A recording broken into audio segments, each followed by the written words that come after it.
আজকের এই ভিডিওতে আপনাদের দেখাবো ভারত ও বাংলাদেশের মধ্যে কোন দেশ বেশি শক্তিশালী এবং যুদ্ধে কে বিজয়ী হবে।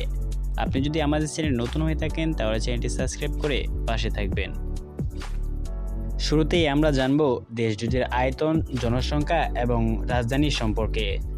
বাংলাদেশের আয়তন হচ্ছে 1,48,460 বর্গ কিলোমিটার এবং বাংলাদেশের জনসংখ্যা প্রায় 17,30,00,000 এবং বাংলাদেশের রাজধানী হচ্ছে ঢাকা।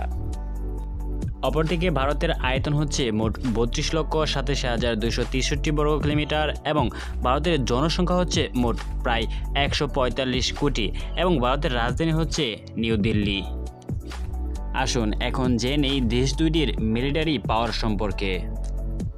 বাংলাদেশের সেনাবাহিনী প্রতিষ্ঠিত হয়েছে 1971 সালে, অপরদিকে ভারতের সেনাবাহিনী প্রতিষ্ঠিত হয়েছে 1895 সালে।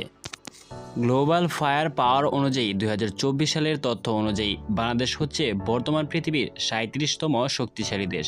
অপরদিকে ভারত হচ্ছে বর্তমান পৃথিবীর 4র্থতম শক্তিশালী দেশ। বর্তমানে বাংলাদেশের সামরিক বাজেট প্রায় 7 বিলিয়ন মার্কিন ডলার, অপরদিকে ভারতের বর্তমান সামরিক বাজেট প্রায় 74 বিলিয়ন মার্কিন ডলার। বর্তমানে বাংলাদেশে চলমান সৈন্য রয়েছে 1,63,000 এবং প্যারামিলিটারি রয়েছে 68 লক্ষ, যা পৃথিবীর মধ্যে সবথেকে বেশি।